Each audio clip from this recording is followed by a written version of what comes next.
Good evening, my friends. Yet another tutorial, like Christmas lectures this, isn't it? But as I'm laid up at home, I thought I'd do some nice easy little things, quick little tutorials to show you how to really improve what you probably already know. Today we're going to look at this. Bass runs between chords, alright?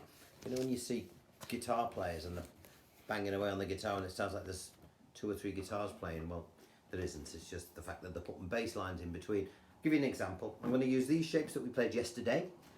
For those people who are new to the channel, have a look at the last tutorial or the one before that and you'll see what I'm talking about. I'm going to use this inversion of C, D, D, D, little finger down here. Because it's easy, you'll see why in a minute. Bring these 2 fingers down to play an F. Okay, 4-string version of F. And then these 2 fingers, bring them up to play a G, like so. Alright, C, F, G. Now, I'm going to do something like this.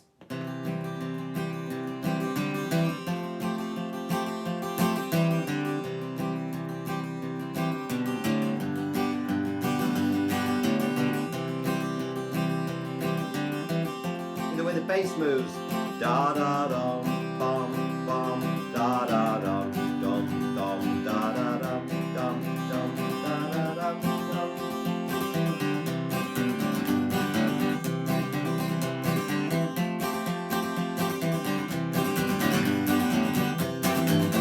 Okay, and you can also alternate the bass notes by going.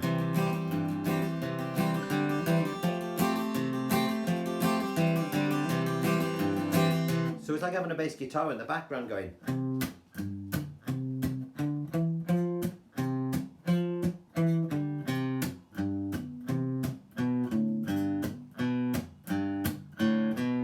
Which is exactly what it is. Right, so the paperwork is below. There's not a lot of it. It's dead easy when you're doing 4 bars, all right? Because it's a piece of, I won't swear because some younger people might be listening. So download your paperwork. For those new to the channel, these are where your fingers go, and the dots, and the relative, the numberings of the fingers, which you should all know by now. All right. Down here, you've got the bass note that I want you to, or the string number, I should say, that I want you to highlight. In this case, 5. The arrows down and up indicate which way I want your pluck to run. All right. Now, when you play a 5 and it says down up, try not to strike the 5 again. Try and think of it as a separate little instrument. All right, like a bass guitar. I'll get to it. So do that. So you've got 1 bar here, and then the next bar of 1, 2, 3, and 4 is split between these 3 particular shapes. All right. It's not hard. It's easy. Forgive me if this sort of rattles a bit as I put this back in here. Let us begin. All right. So we're going to play our C like this. Da, da, da. I'm not going to go into too much detail because I want to make it quick, otherwise you get bored. Little finger down here. Okay, so this is the chord C. Okay, now look below on your sheet now and you'll see it says 5 up, down, up, 5 up, down, up, and underneath that is the count 1 and 2 and 3 and 4 and. Okay, so when I do the up down ups, you watch what I do with this pleck. Can you see that I'm avoiding the 5 when I'm just doing the up down ups? I'm not doing this. I'm sort of coming at it at a slice. 5, allowing the 5 to ring out, and it does it twice. It goes 5 up, down, up, 5 up, down, up. 1 and 2 and 3 and 4 and. Next bar, 5 up, down, up again. 1 and 2 and. Now, on the 3rd diagram, you'll see that this finger has been taken off and it's a 4 up. And then put it back on and do 4 up again. Okay, so if I put the 2 bars together, we've got this. 5 up, down, up, 5 up, down, up, 5 up, down, up, 4 up, 4 up. Now when I do these, for the sake of simplicity when it comes down to looking at the diagram, I leave fingers on so you know that it's not part, so that it's part of the same chord. And an accurate player would actually take them both off and go, knowing he's not going to strike that 5th string. I've left it on in the diagram because if you're a beginner, the chances are you will. And if you do then hit that string by mistake, it's not a disaster, okay? But if you find it easier to take the fingers off that you don't need any longer, by all means do it, okay? Because it'll make it easier to play, gives you more maneuverability. Don't ask me how to spell that word either, all right? So let's do it again. 5 up, down, up, 5 up, down, up, 5 up, down, up, 4 up, 4 up. From there we go, that's page 1 done by the way, it's only 4 pages. We're now drop down onto our F. I can find the damn thing. So we're on page 2. Now, so all we've done is we've brought these fingers down here, almost identical to C, but now these fingers are here. And you'll go 4 up, down, up, 4 up, down, up, 4 up, down, up. You will bring this finger up to here and go 4 up. Then take it off and go 4 up again. Keeping fingers 1 and 4 in position, all right? I'll do that again. This is page 2. 4 up, down, up, 4 up, down, up, 4 up, down, up, 4 up, 4 up. Put the 2 bits together, we've got this from the C from page 1. I'll do that again.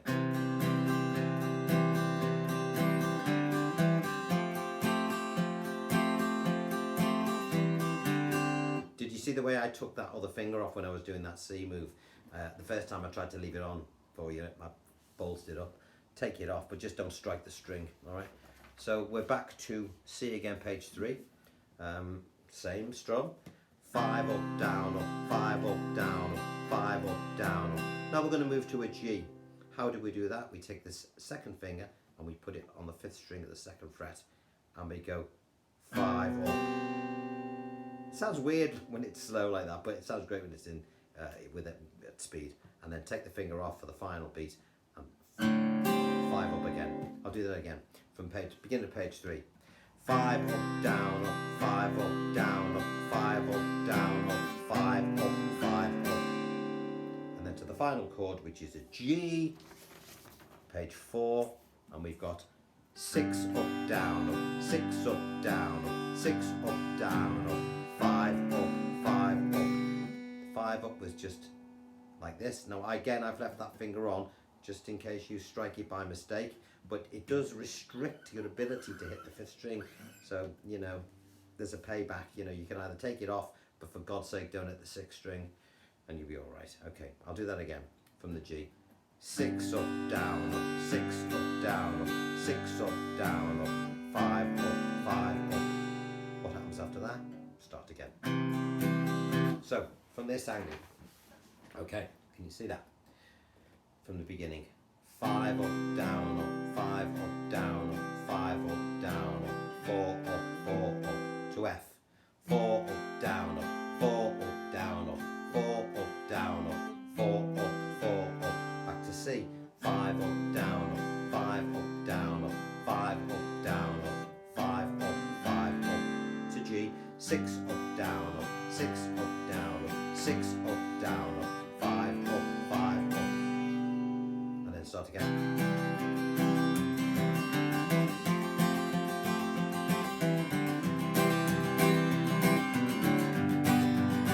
Reminds me of that. What was that?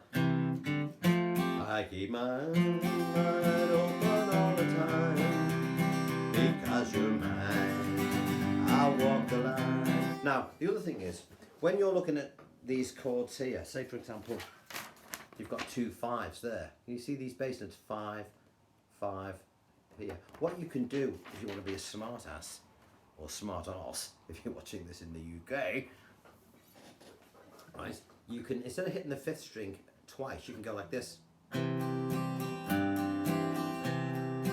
just alternate the bass notes. So same with the F. Instead of just staying on the F for the 2 4s, play 1 4 there and then the other one here. Same on the C again. When you're on the G, bounce to the 5th because you haven't got one above here. So 6, 5, 6, 5, 6, 5, 4, 5, 4, 5, 6, 5, 6, 5, 6.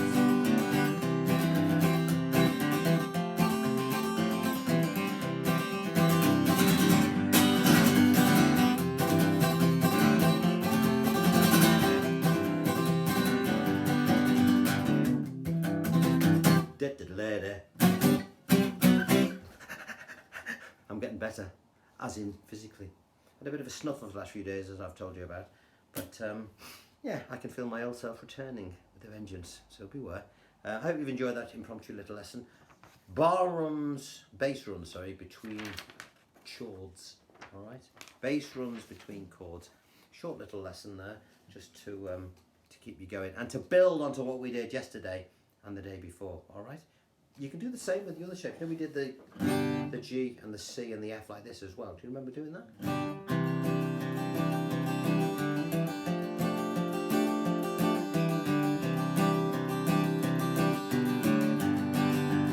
You know, there's lots of ways of doing it. But give it a go, and we'll do a bit more later. I'm going to do Angie next by the Stones. I definitely am. Alright, so we'll look out for that tomorrow. Alright, until then, I shall go and have another mince pie. I'll see you later. Bye bye.